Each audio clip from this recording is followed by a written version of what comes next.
This short video is a preview of the current woodcut that I'm working on.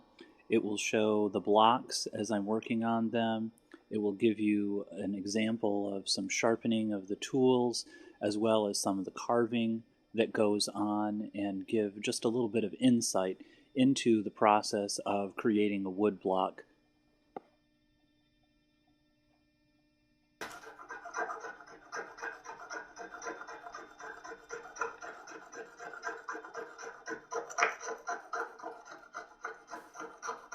I mostly use U-gouges and sometimes V-gouges to make the cuts in my blocks. They have to be sharpened quite often because the tool just gets quite dulled after a bit of working in the wood. So every few minutes after carving, you need to sharpen on the stone like this.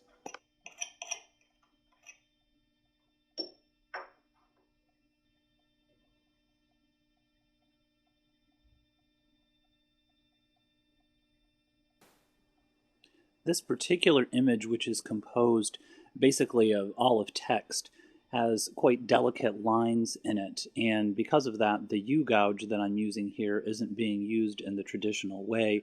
It's being used much more like a knife as I cut around the outside of each of the individual letters and words and take away the lighter part so that the dark part still exists.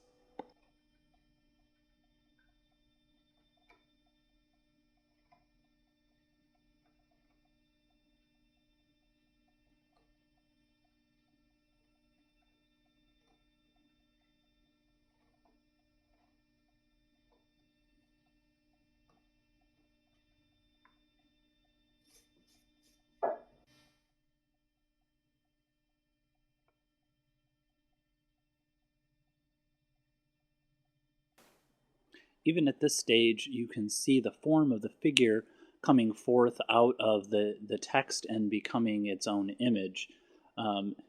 You can also see where it's deeper in some areas and it's not so deep right in this area where it's carved out. It only needs to be deep enough that the ink on the roller won't fill in the areas that are being cut away.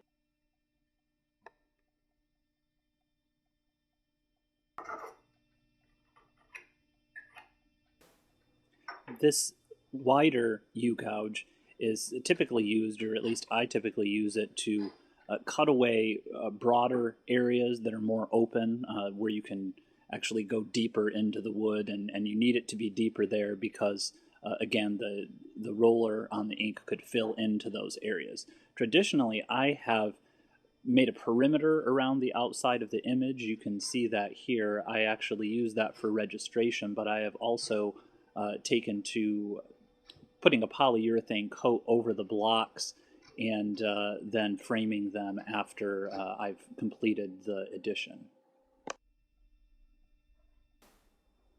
The final printed image will actually be printed in two different colors. Here you can just see that there is black on each of these two blocks, which are separate and different. Originally, the images were developed in Photoshop, and you can see that the text is actually backwards on here. It will print in reverse on the final piece.